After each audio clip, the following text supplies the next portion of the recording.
This is Alex Kane from Life, Sex, and Death and everyone else. You're watching Aftershock TV. This is the only way you should spend your time right now, and you know it.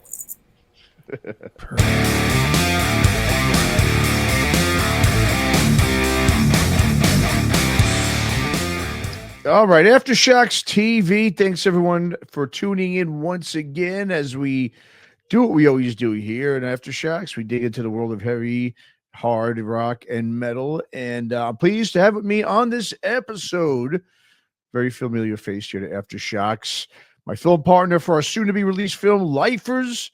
And of course, he's a frequent guest, as I mentioned. He's also the frontman for technical, I would say, thrash metal. I mean, I guess you could say technical death metal, but I think it's more thrash than death to me.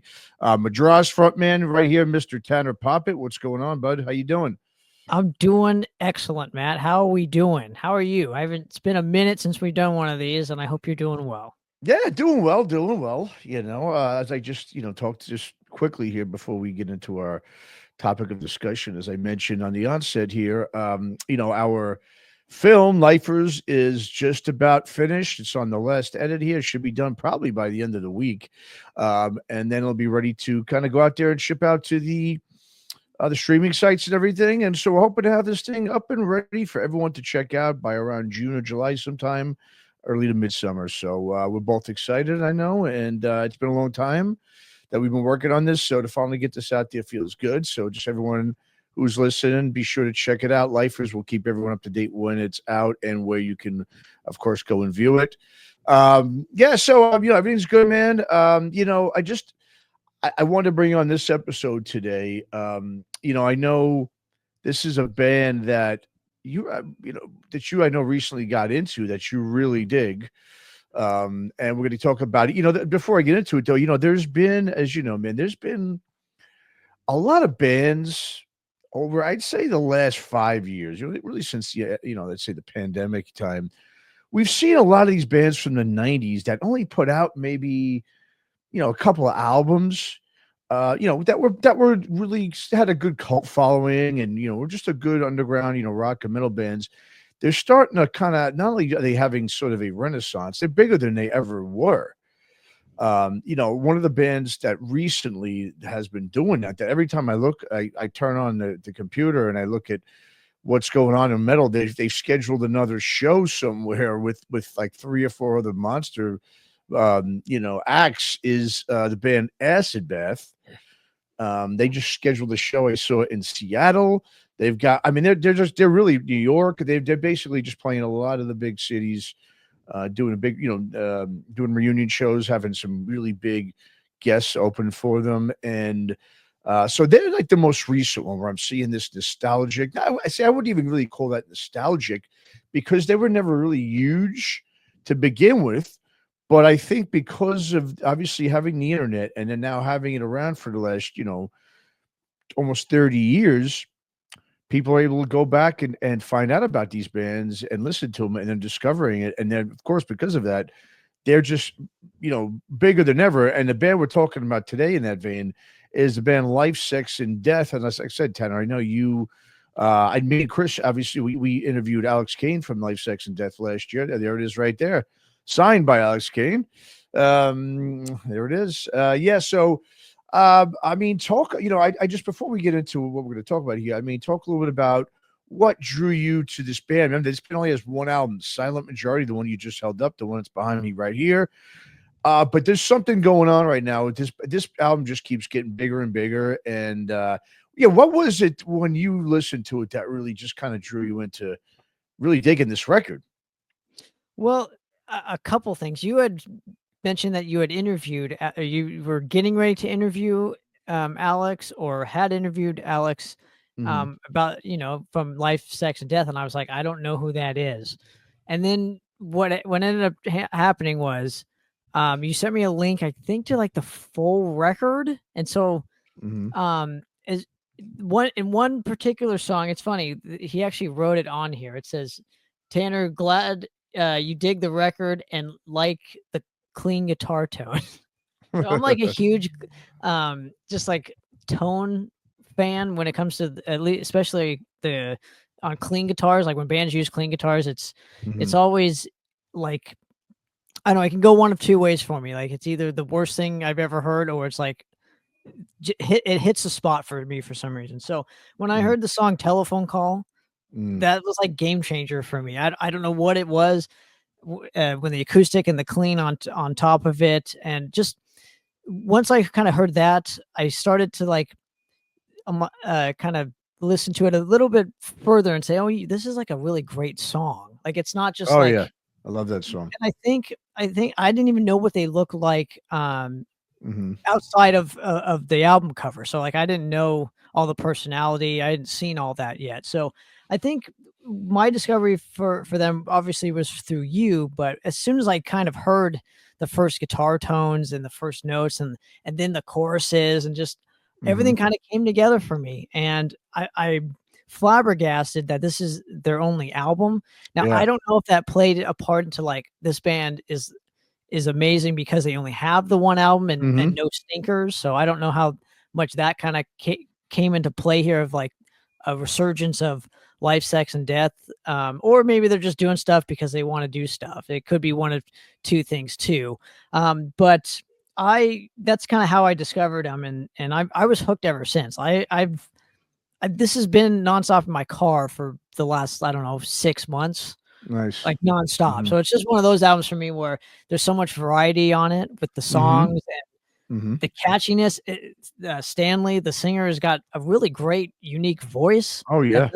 And it doesn't suck by any stretch of the imagination. It's like, it's so much personality going on. And then when you see what he looks like, and it just like his voice matches like how he is on as a frontman, and like what he looks like with the glasses and all that fun stuff. So I think the album really represents what the band looks like, and that's like really cool to see, because that doesn't happen every day for me. So yeah, there's a lot of things, but it came down to the songs, and obviously, and I think that's why it's held up all these years too, because they're just great songs. They're just really great.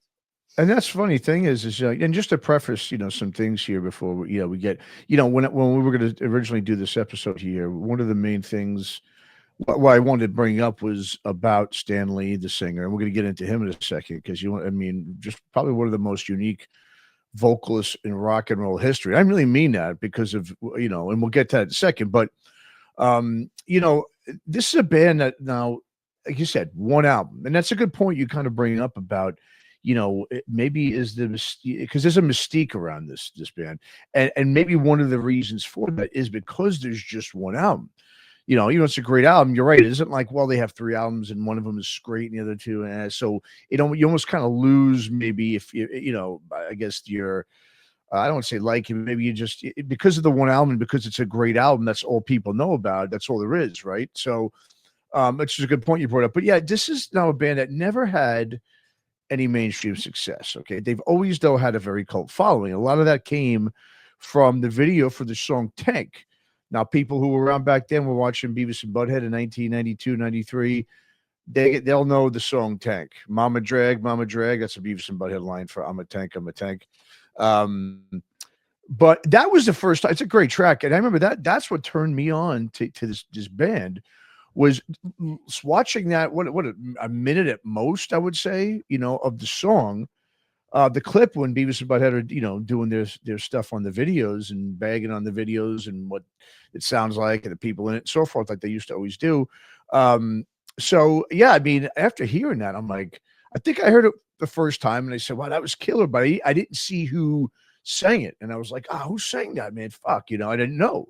People forget, right? There's no internet back then at this time. So when you hear something, it was over, that's it. There's nowhere else to get it. You'll figure out who sang it. You got to wait for it to come on again.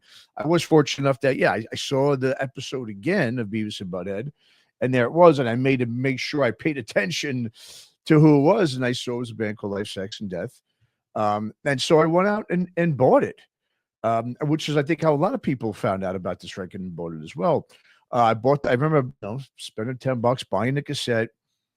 And, upon initially hearing it, like I said, Tank, I loved. So, I was expecting, and Tank is probably, it's one of the heavier songs on the album. It's top 3 or 4 heavy songs. And when I started listening to the album, Yo All Assholes is a great song. But then when it got into Like for instance, "Schools for Fools." That was the first video they had on the album. It was their first single, which is a real like '80s, almost Alice Cooperish type of vibe to it. It's got that really Sunset Strip cock rock type of thing to it. And I'll be honest with you, and this is one of the reasons I think also the album didn't take off. All right. So first of all, I mean the band, like I said, they're originally from Chicago. They were really they started out as a hair metal band in Chicago. And we're gonna show like maybe a clip or two later about that. But they moved to LA. Okay, like a lot of bands did back then, moved to LA or New York, right? If you're not in one of those two major markets, even though Chicago's a big market, it was never really this huge market for that music. But a lot of those bands, I mean, look how many Chicago bands had to move. Smashing Pumpkins, Enough's Enough, I think, moved to LA. So again, it just, even though it's a great city with great music, for some reason, it's just people don't stay there. They leave and go to either New York or LA, mostly LA. So anyway, I remember listening to in the 90s, and this is the reason why I think this album, like I said, did not take off. In the early 90s, 91, 92-ish, 90, okay, people were done, including myself. And I was a huge fan of the 80s, Sunset Strip hair metal stuff. As a kid, I loved it. But by that time, everybody was done with it. It was so saturated for a good decade that when you heard it in the 90s, when grunge came and you were like, nice, and you were happy that there's this new sound that's not the hair metal stuff anymore. When I first heard Schools for Fools, and I'm like, wait, this is like a Sunset Strip 80s type of song. And I was like, I'm not, I don't want to hear this. I'm not gonna lie. I was just like, no, like, I was disappointed that they had a couple of those songs on there like that. But of course, they had plenty of other heavier, more grungy, alternative, metal sounding, 90s metal, alternative metal sounding, songs where I still love the album, but those other songs I didn't really want to listen to because it was too close to the 80s. And I think that's one of the reasons too. And now I love those songs, of course, because I know I'm older and I'm but when you're a young kid, you're in your teens or you're in your young 20s and you're hearing something that you're like, whoa, this is not the sound anymore. This is out. You sort of automatically tune it out. And I think that's what happened with this record. I think a lot of people, upon hearing it, were like, yeah, it's cool, but it's got that 80s, like Telephone Call is a great example. I mean, I think it's probably the best song on the album, but it's got that ballady type of, like you said, clean guitar, which I love, but it sounded so much like, at the time, there's that formula that, all those labels had and MTV videos had and so forth. And I think people just were like, no, we've moved on from this. We want more Alice in Chains. We want more, alternative, different stuff. So that's just my take on it. But it is interesting because that's, I think, the main thing I took out of it is such, like you mentioned before, such a unique mix of all different stuff on there, including like an alternative song like that, a Guatemala song, which, it has no real, it has no distorted guitar, nothing in it, but it's a really cool song that really showcases Stanley thing. Stanley's, prowess on the vocals, I think. But I mean, now let's get to Stanley. All right. Now, Stanley, it's crazy because when we interviewed Alex Kane, obviously he's basically the main draw was Stanley. Okay. If you take away, the music or whatever, bottom line is, like you said, such a unique voice, a great, powerful voice, and it fit the way he looked. Right. He sounded almost like this, homeless, whatever, or drunk, whatever guy. But he looked the part, and we're going to get talking about that in a second here. But I mean, it's, I'm just amazed. But this album, because it's really beginning to just skyrocket again for the last year. Talking to Alex Kane last year, he said it to me and Chris. He was just like, yeah, it's bigger than ever. And he's like, now I want to tell everybody, where the hell were you back in 1992 not buying this? Because they would have still been around and making more music, But yeah. I was one, so you got to excuse me. Yeah, I know. So, but I want to go back to something you mentioned where I actually think Schools for Fools for me is like one of the worst songs on the album. Sure, it is. Yeah. In terms of like the cheekiness for the lyrics, like that could have turned a lot of people off. Yeah. But also it's a bad representation of the album. Like Great it's not, point. I don't know whose choice it was to choose that as the single. I thought Telephone Call was a great choice. There's a video for that as well, but then you got songs like Farm Song, like that's a stinker for me. It's just like an acoustic, It's a filler. It's a little filler, goofy thing. Yeah. There's a lot of goofiness, I guess, on the album. Yes. Yes. So there's a lot of eclectic stuff. So maybe it didn't translate well with people back in 1992 because, they wanted one thing instead of like 14 different things, which is what this album kind of is. And, I think today most people are, they're open to like all different styles. And so back then maybe that wasn't the case. I think like Wet Your Lips, fantastic song for me. I do too. I think it's great. That song. Love it too. Train, love it. Hey Buddy, which is again, it's a kind of a mellower piece. There's just fucking shit ass. Like how it starts is amazing. That's great. Yeah, it's fucking amazing. Awesome. I think there's a couple stinkers. I mean, I love You All Asshole. That's a great song, right? I can still hum the chorus though. As soon as you mention one of the song titles, it's like, oh yeah, I know how that song goes. Like that's what this album has done for me. Is maybe because I've heard it so many gosh darn times. But yeah, I'm sorry, Alex. I was one in 1992, so I didn't get to buy it until now, and I still didn't buy it. But Matt was kind enough to get me a copy and buy it for me. So thanks for that. But yeah, I think for those reasons, maybe it just didn't translate. Poor choices in terms of singles, and it's a very eclectic, so maybe people didn't want eclecticness in it. No, you're right. No, and I think you actually hit the nail on the head. For one, you're absolutely right. School for Fools. I don't know who is the fool that put that as the first single. I mean, really, I'm agreeing with you because it's not a representation of really who they are. Like you said, it was sort of a reputation of what the band used to be when they were, in Chicago. They have a video out there. It's called American Noise. It's real, like, like Faster Pussycatish, or like, Nuffs and Nuffs type of, stuff. But they really turned it up with the heaviness, with songs like Tank, fucking Shit Ass, You All Asshole, Train, like you said, a freaking killer, riffs in that one, Big Black Bush. And I don't mean to cut you up, but it starts off with a live track. Like it sounds like which is really cool. Yeah. I've never heard that before. So there's a lot of eclecticness to this thing. Well, they did record. It's funny. They recorded it at some really famed arena or venue, I should say, in Oklahoma. I believe in Oklahoma City, or maybe it was in Oklahoma somewhere. It's like sort of like a Grand Ole Opry type of thing, and that's in Oklahoma type of thing, and that's where they recorded. But you're right. One of the things I do love too about the record, and I was listening to it today before we did this when I was coming home from work in my car. And it stands out is I love the production, especially with Stanley's vocals, because it does sound like it's like live when he sings. It's very in your face. It's real. It's just a great, I think a really well produced record. So I mean, speaking of Stanley, let's get into him. So this is kind of the reason why I wanted to do this too.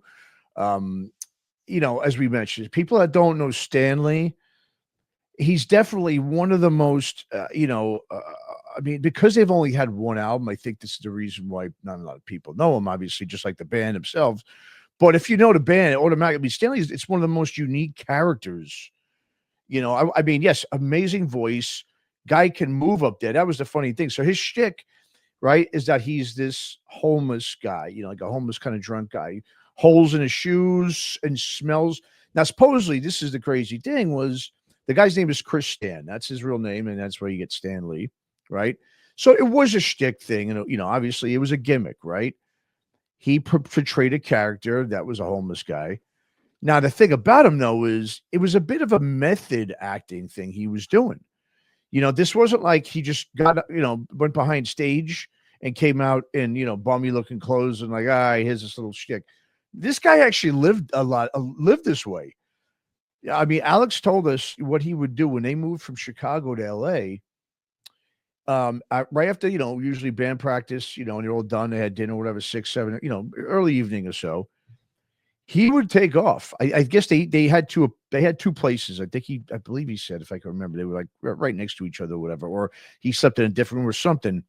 And he would take off at nighttime and be like, all right, I'll see you guys later. And he would be out all night in Hollywood on the streets, hanging out with all the freaking bums and all the, you know, the junkies and what have you, all the downtrodden, you know, individuals. And he did that every night. And they said he would come back the next morning at like 10 o'clock and boom, go ahead and practice and just do this. And this is how he became the character Stanley. Now, what he also did was when they'd play shows out of town, he'd be sitting there and people would be at the venue and they'd see this guy that's hanging around the dumpster or just hanging around the venue talking to himself and supposedly he fucking reeked of high hell. I mean, it was like real, like he smelled like piss. He would piss himself. People saw him piss himself. And so they would see this guy, like, you know, just hanging around the venue, whatever he's doing. And next thing you know, when they're in the venue and they see the guy come in and they see him go up on stage right as Life, Sex, and Death is about to go on. And then he's up there and he's got this crazy voice and then he's moving around, shaking. I mean, he was, you know, this guy's like David Lee Roth type of moves and stuff. And he's a smelly, dirty bum guy. I mean, but he lived it that way. I mean, not that he lived it 24/7, of course, but he literally went out there and hung out and made friends with all these people on the streets of Hollywood, like late at night. He wasn't hanging out in the clubs and doing what everyone else was doing. You know, I mean, talk about someone who really, for his art, I mean, just lived for it. I mean, I don't know how much more you can get than that. And it's pretty amazing. It's pretty amazing, and it's also really rare to see. Where there have been sightings, as I call them, Stanley sightings, like they just randomly show up, and I think he showed up on another show in Vegas of all places. So it's just really weird. And then he'll show up in like the Bay Area for a show and get interviewed. So like people still remember who Stanley is or was. But yeah, you're right. It's like one album. Well, that's the thing, and that, yeah, and not many. It's you know, and no one knows him. That's the thing too. Nobody knows him. You know, no one knows who he is. Now it's funny because like you said, if you do some digging, you know, I did see he did years ago back in the day when they were still playing. He got up there on stage with like Ice-T and Body Count. They called him up, so he was known in LA. Bob Nalbandian, you know, our late great friend, said, "Now this wasn't Bob's type of music." But he said they were phenomenal live. You know, obviously he was such a presence, Bob, on the LA scene at that time, the early 90s, when he was working at Roadrunner and so forth. And yeah, he said, you know, he said they were phenomenal live. So even if you weren't like a huge fan, they were. I mean, his presence was amazing. The band sounds amazing. And you could go on and check out videos. You could tell that this band was, again, they should have been huge, but it's like we see a lot of times. There's, you know, the timing. It was just the worst timing for them. I think if they would have kept out like Schools for Fools and even Wet Your Lips, even I love that song. Raise Some Hell Too is another one I love. But if they would have kept some of the more 80s tinge songs out of there, I think it could have taken off. I really do. I think what it was people just were put off a little bit by the mix of the 80s and 90s. You know, nobody wanted anything to do with the 80s. Which is why I think they eventually shut up. But still, speaking of Stanley now, so I remember when we talked to Alex, me and Chris, you know, and people could go check that out. It's on Aftershocks. We did it last year. Just get ready. Me and Chris, we don't get too many questions, and Alex loves to talk. All right. You know, aided by some ADD, I think, with it. Sidebar, right? Remember Sidebar? Great guy. I'm not bagging on him. It was funny. And he can laugh at himself. He's a good dude, Alex. But, you know, of course, the thing we wanted to, I mean, mainly ask, everyone wants to know about is Stanley. Where is he? Right? Alex has been Alex Kane, a guitarist. He's a great guitarist. He's been, you know, he's been a musician ever since. He's never stopped. He did his own bands. He moved around a little bit to London. He came back. You know, he's in that scene. He plays with like, you know, Enough's Enough. He's played with. He just did recently something with, I think, Handsome Dick Manitoba from what's the name of the band? The Dictators, right? Is that it? Yeah. Mm-hmm. Dictators, is it? Yeah. So he's, you know, he's still, I think one of the was it Marky Ramone, I think he was playing with him. I think he did some stuff recently. So he's still out there. He's a full-time musician in LA. But Stanley disappeared. I mean, literally off the face of the earth. Now and he did. Now it's interesting. It's funny when you do some research on this. Stanley was actually in the process of trying to do another Life, Sex, and Death record, but him being the only member. I know the two other guys the rhythm section guys are just no longer like in contact with the other two, and they're out of music. But Stanley did try to keep it going, and there's some videos up there. I mean, maybe we'll pull one if we got some time here just to check it out. But it was way different. It was mostly like there's a video for it, and it was mostly like a noise rock sort of sound, because that was kind of big then, of course, too, in the early mid 90s. And it wouldn't have held up. I mean, you can't. So, I mean, so he just disappeared. And remember, no one, he did a great job of his character where he was never out of character. Once he was in it, he never got out of it. Everyone he'd gone out, supposedly, to the bars in LA or whatever, he was there with Stanley. I mean, it wasn't Chris Stann, it was Stanley. He was so dedicated to this character, to this, his art there, what he was doing. So we were talking to Alex, and we were saying, any news or anything from Stanley, any possibility, all right, because everyone wants to know, is there any chance for a reunion? Now, he shot down the reunion, but he said he had been in contact with Stanley, and they've talked, kind of for the first time in a long time, and they were on good terms, and they were talking about possibly doing some music together. Yeah, there was nothing obviously on the horizon at the time, but he implied that, there was a good chance that could happen. Okay. So now I'm going to bring up some things here. As you mentioned, there's been some Stanley sightings. Now, before we get to Stanley, well, let me show everyone, let's give them a little clip, I guess, probably of who Stanley is. I'll bring up, here we go. I'm just going to bring this up. This is the Life, Sex, and Death fan page on the Facebook. All right, there's a bunch of stuff here, so I'm just going to bring, give me 1 second, man. Can you imagine a documentary on Stanley? Like, that would be something I would totally love to see. Has there ever been like anything? No, and trust me, that's something that's been in the back of my mind for us to possibly explore. All right, so now this is Steve Zing, and Steve Zing's, but there's Stanley right there. I mean, this is not, the best picture. Let's go fast forward. Here he is when he was back in the day with Life, Sex, and Death in the heyday in the 90s. And there's him with Jason Green, who he's got a cool podcast that he's like connected, I think, with the Stephen Piercy camp, right? He's in with Rat and all those guys. Yeah, he's their manager. And I just saw like 5 months ago, Stanley and him playing pinball. Like that. Well, I'm going to bring that up. I know. It's great, right? So yeah, so here's just a bit of Stanley. Back in the day, in the early 90s. Okay. Now, if you look at Stanley now, oh, there he is right there.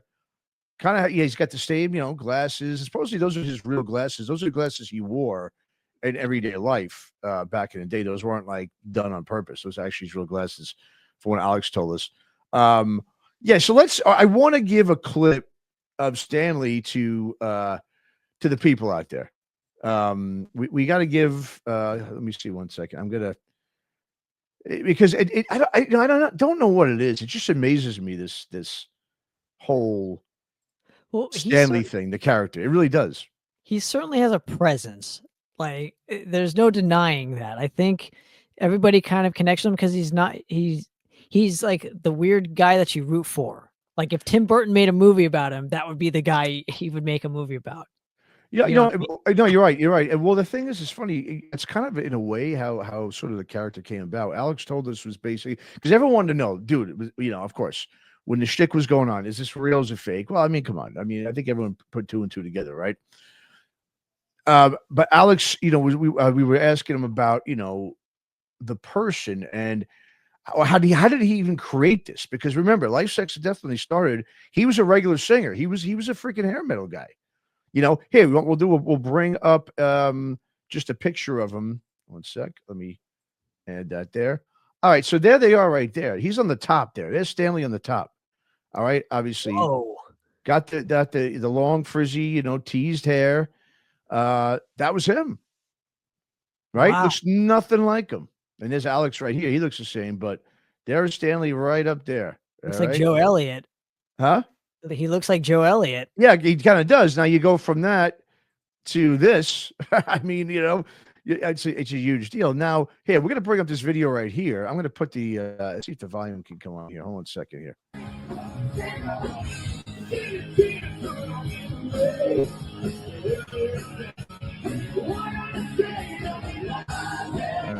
Okay.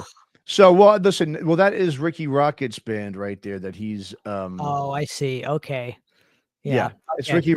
It's called Rockett Mafia. It's they do covers but there he is dancing. Still got the moves in the background there. But this is I believe the first time that he's gone up on stage. It's at the whiskey, dude. See again, LA sighting. Like, Well, this February 24th. This was recorded. interesting. Rockett Mafia was their first show they did. And that's the thing too, right? He's Life, Sex, and Death. That's the thing too, right? Because they had hair metal elements and then those 90s stuff, right? But where would you put them? Who would they play with? Who would they, as you can see here, they're more connected to the hair metal than they were to the 90s metal. If you see, because they started out as a hair metal band in the 80s in Chicago. So I believe they opened for bands like Poison and those things when they'd come through town.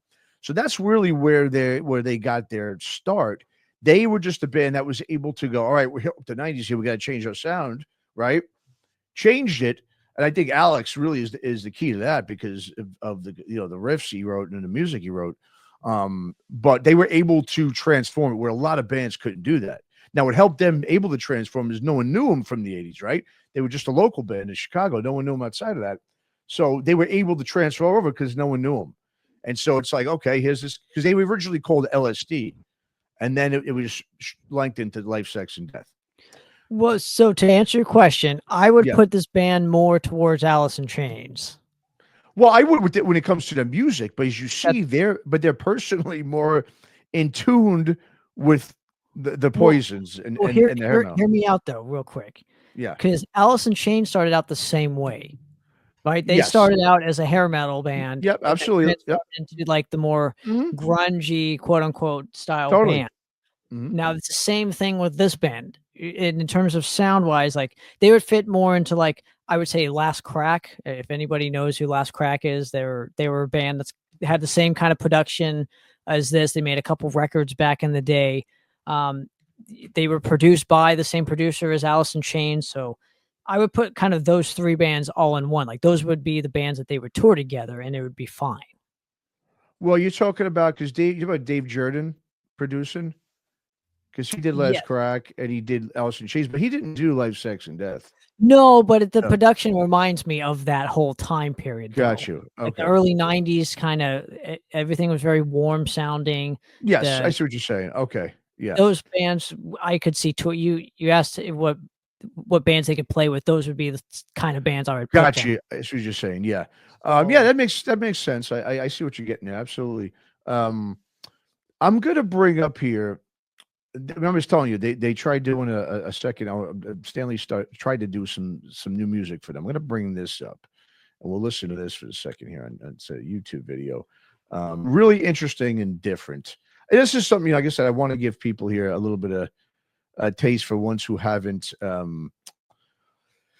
heard this yet, who are just getting to know this band, because like I said, it is pretty fascinating stuff. Let me just bring this up. Give me 1 second. Sure. Well, while you're doing that, I want to mention if they ended up doing like a noise kind of project, it would still make sense with the band. Like I could see Stanley doing kind of any genre and it would still be the band because of his personality. So it could be, well, which is why I'm sure you're right. I think that's why he probably tried to keep it going, and because listen, when you build up a shtick like that and a gimmick or whatever you want to call it, I mean, just to let that thing die when you've lived that thing, I mean, it's got to do something to you mentally, obviously, too. I think he really almost became, we've heard that before. We heard about Alice Cooper, right?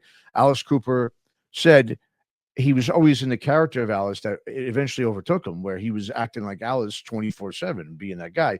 I think the same could be said for Stanley here. So let's listen a little bit of this. It's called My Name is Stanley. All right. This is it says here from the summer '94 when we were recording this. Check this out.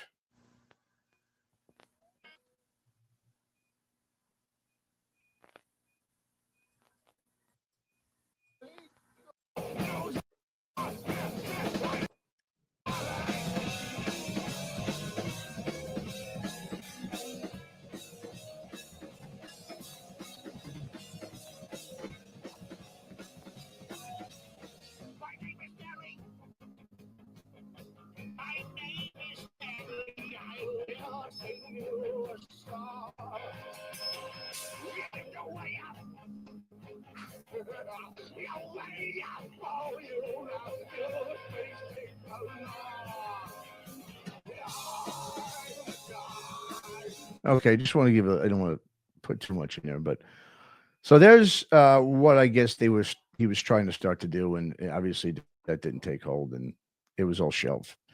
But let's look at Stanley now, as you mentioned, right? He just did something, and here's the thing: he did, he's been doing little clips, and he's been showing up, like you said, at different venues, Vegas, L.A., Chicago. I personally think that the guy, I think you got to start seeing him more. I don't know if he's going to do a what do you call it? A live show reunion, but supposedly I don't know if you I don't know if you listen to this YouTube video that he was at the Pinball Hall of Fame in Vegas. Did you watch that at all? I Or you did. just saw that he did it? You watched it, Yeah. right? Yeah. He did it like 5 Okay. months ago. I was like, yeah, it was cool. It Yes. was really cool to watch it. It is, and well, there's a couple of things I'm noticing. Well, is that, and like I said, I'm bringing it up now so people can get a little glimpse into Stanley today. And I'll just bring this up and have it on mute, but just to use it as a. So there he is, right there. But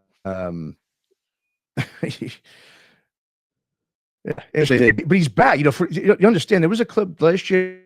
I think Jason Green put up a clip of him on camera. I think it was the first time he'd actually talked or did so, like appearing, whatever, even for 2 seconds, whatever. He was on it for like a minute, not even, in like 30 years. So I mean, this guy literally disappeared, and he's little by little kind of coming back into the fold here.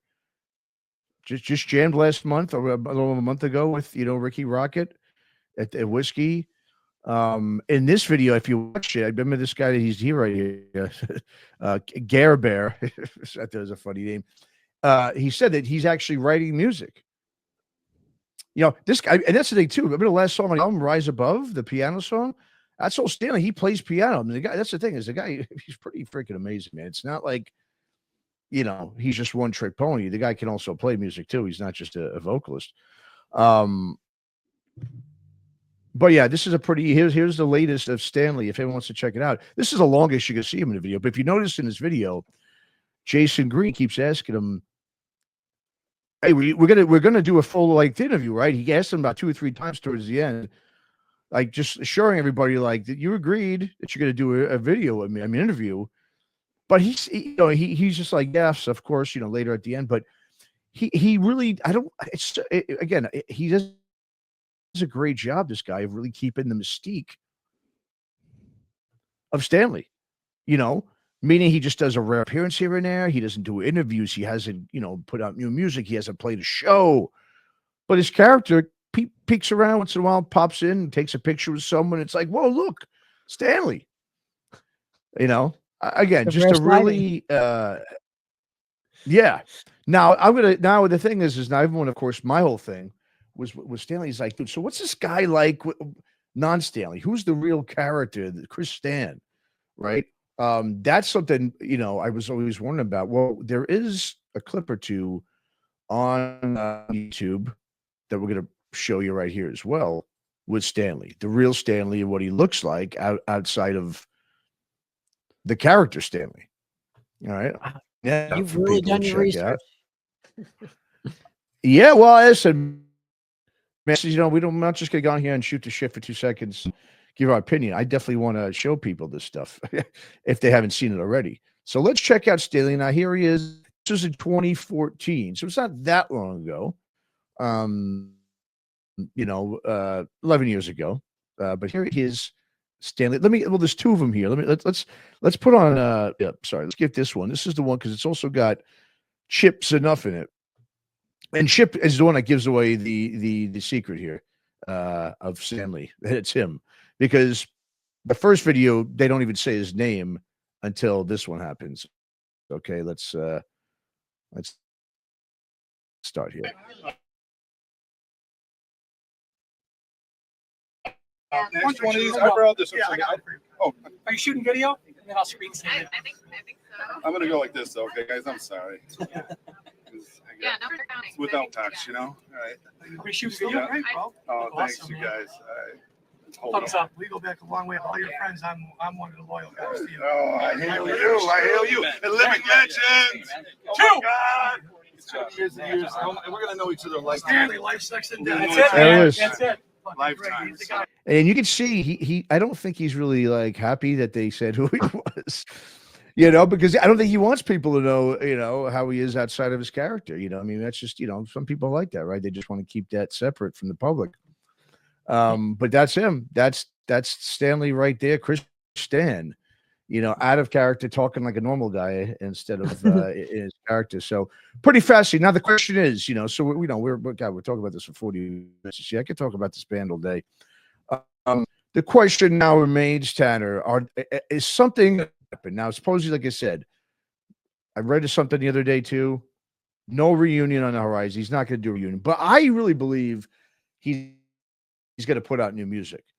I think there's going to be some recordings. I'm sure Alex will be involved. Like I said, there's a picture with him and Alex Kane just last week that came out. They were at I think the whiskey, some bar in LA.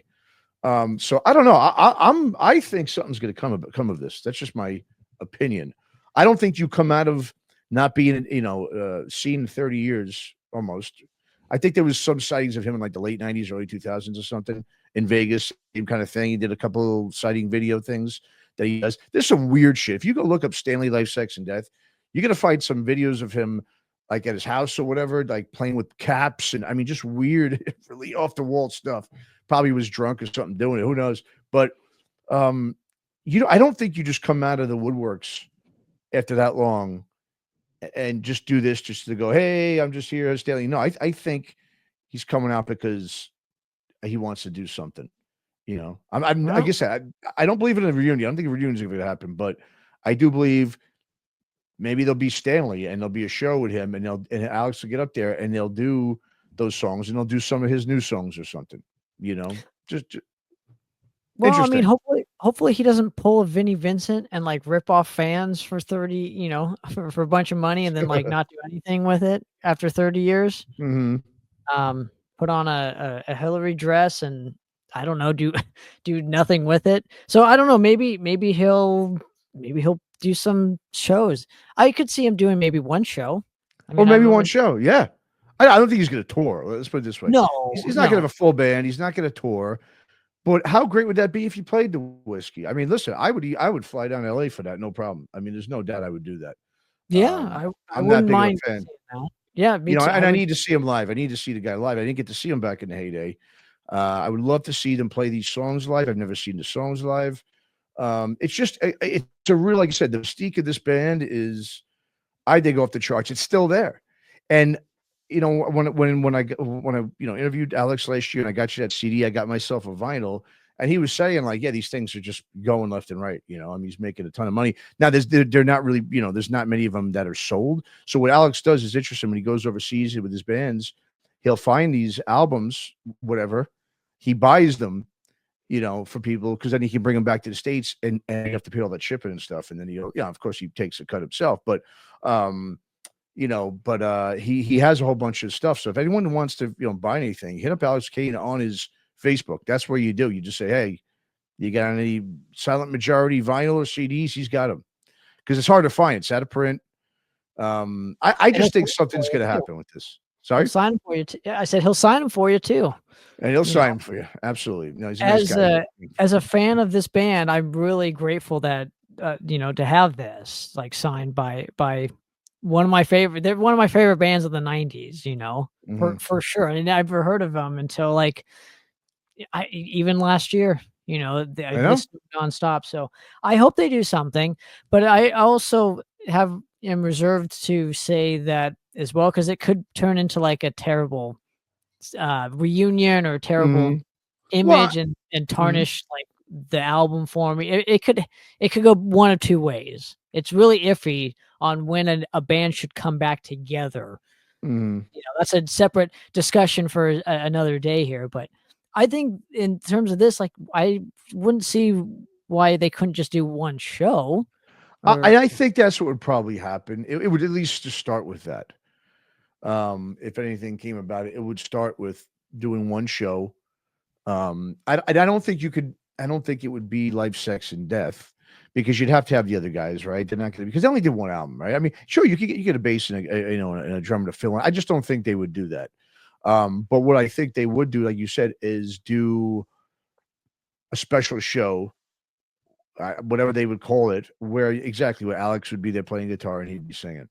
And I think that's how you start that, right? You just do one show, do one locally at the LA or do it, that's what you'd want to do it because that's where they were, really where they're mostly known. Would be doing it at a place like the Whiskey. See how it goes. Just get up there and go at it, and like I said, I mean, if he's going to be hanging out and and going to these shows and showing up as Stanley, I mean, this guy's got to do something. I mean, I don't understand why you would do that, right? Otherwise, why would you go dressed up as Stanley just to be a spectator in the crowd? That would be just to try to get attention. I don't think that there's little, building little sightings into something eventually happening. I really do. Like I said, he's writing music. So if that's the case, I just want to hear the voice again. It'd be nice to hear his voice and on some new music. That's all. Well, he sounded great on that video you just showed from like last month. He still sounds great. So he still has the voice, even though he's not playing his own songs, which kind of stinks. But maybe. I mean, I could totally see him, and he's got connections at least to the Whiskey. It looks like. I mean, if he's and the guy, look, yeah. No, Alex was telling us that he's, the way the character came about, Stanley, was really essentially. So for one is he's very wealthy. His father was very wealthy. His father passed right around the time they put that record out, or before that, or whatever. Before he did Stanley, he got a lot of inheritance that was left to him. So one of the reasons he did the Stanley thing was because he's a nice. Suppose he's a really, really nice guy, and it's his way of sort of sticking up or looking out for the little guy, or for the downtrodden type of people, which is why he kind of immersed himself into that. I guess if you're set for life financially at that age, and it's, due to, your own parent passing away. I mean, who knows how it might've been his way of dealing with the passing of his father. That was a couple of other theories, I think, about that. But that's essentially how it came about. So like I said, I mean, again, just a really, the mystique is there stronger than ever. The fact that this guy now is showing up at these different shows as the character Stanley, it only tells me one thing, that I think, sooner than later, we're going to see him come back and like either do a show, put out new music, whatever it may be. I just believe that. And so, but there's a lot of sightings now, more than there ever has been. So if you're Stanley Life, Sex, and Death fan, I think there's some hope that we all might finally get to see the guy live maybe one day before all said and done. And it breaks me to even say this too, the amount of talent that guy has, and he's only done one album kind of sucks. It's not like he translated that into like making other types of art, like paintings or films or whatever. He only did this one thing, this one album. And then like, I'm just saying the amount of talent that guy still has and has. Heartbreaking, as a fan. I'm just a fan. So yeah, again, yeah, it's funny because there's a lot of people that don't like this band. There's a lot of people like, I don't get it, and a lot of people hate the gimmick. I mean, I've looked at it because at that point I understood in the '90s, that's what was going on, right? Because of MTV and everything, you had to have something that stood out. Now, my whole thing is, like I said, if he just came out on stage like that, I mean, I still think it would be fine. I think it's still a cool little gimmick. I'm okay with gimmicks. I think this is a very, very original one too. So I kind of almost dig it. If it's like masks and uniforms, yeah, that's a whole different whatever. But just one guy coming out as like, the Stanley character guy. I think it's awesome. Some people like, it doesn't do nothing for him. But again, this is, to me, I think the next band. Like I said, we've seen Acid Bath. That's a little more extreme, heavier stuff. But this, I don't think this album is going to peter off anytime soon. I really think it's just picking up more and more steam. People are talking about it more, and the fact that this guy is now doing sightings left and right, not just one every 5-10 years or whatever it is, something I think's in the works. And like I said, Alex said they've been talking last year, so let's keep our fingers crossed. I know. Let's keep our fingers crossed. So if you're a Life, Sex, and Death fan, just keep up, and let's hope that maybe we'll get something one day.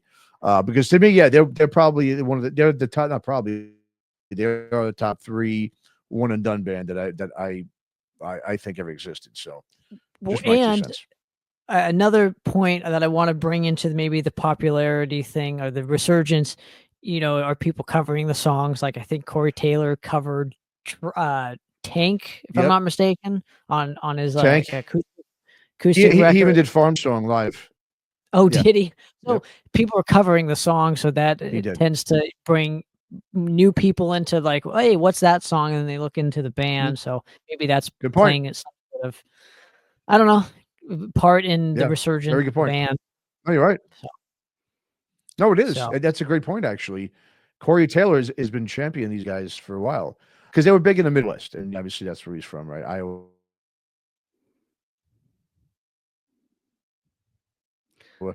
A lot of those neck of the woods know who they are and so forth. Yeah. So. Yeah, man. That was anyway. All right, man. So. Life, Sex, and Death. Just wanted to do sort of, like I said, I really just wanted to start this, doing this one just to talk about the Stanley sightings and a potential thing. But I was like, you know what, let's just talk a little bit about the band, because I always wanted to do a podcast talking about them. And like I said, the one I did with Alex Kane, I did no talking, so very, very, very little talking. So just sort of a celebratory little thing for people out there. If you don't know the band, go check out this record. If you love 90s, if you're from the 80s too and you like that sound, it's a 2 sides of the coin, which, like I said, back then I wasn't feeling that 80s stuff. Now I feel it tremendously because it's nostalgic and I'm all back into that stuff. But as a kid in high school, not so much. So anyway, so Tanner, thanks for coming on, man. I really appreciate you talking out there. Lifers, Tanner and myself, our new film, it's coming out this summer. I know you've been seeing and hearing the trailer nonstop. We got another trailer coming out in not too distant future.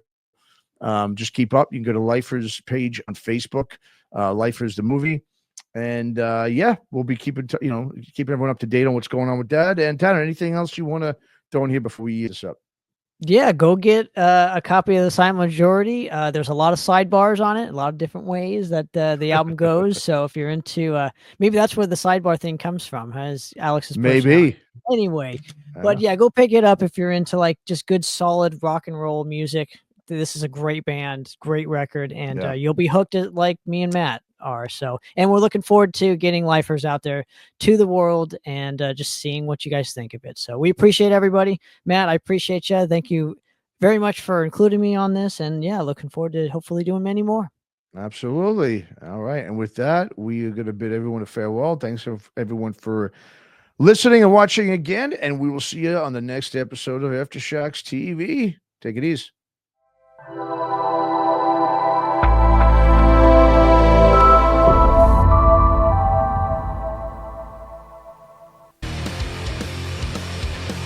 I had an interest in music always.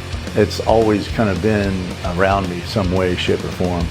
5 minutes sitting on a drum set, man, change your life. This is the same black guitar that Marty McFly plays in Back to the Future. I love the feeling I get in front of the freaking full stack here, just the vibration or something to it. I'm lucky because I do have a little bit of a tap into the Fu Manchu lore, into the Nebula lore. In order to keep things going, you kind of have to like start playing the game a little bit, like the business game. Everybody has to get through a day-to-day, and how do you exist and how do you get by? As far as getting people to commit to bands, it's tough to keep a lot together these days, for sure. Still sleeping on people's floor, that's still a reality. Probably also playing with some of the best people I've ever played with. The creative juices don't stop. It just keeps going. For me, it's just finding a balance of how much time I'm spending with my family versus how much time I'm spending working. It's this validation that what you're doing actually has merit. Obviously, we're a little long in the tooth, And we've been doing this for a minute, and now we can kind of do what we want. We don't need a record company. I'll do it myself. I'll do it the way I want to. Just always be cool. Just be respectful. Those are your people. They're connecting to you on some level, even if they don't look like you. It's got to happen, you know, or else I'll go crazy. I'll go crazy one way or another, you know. I might as well, you know, not go crazy if I can play music. Maybe one day I'll have a Porsche, but you know, until that day, I'll drive a Chevy. There you go. All right.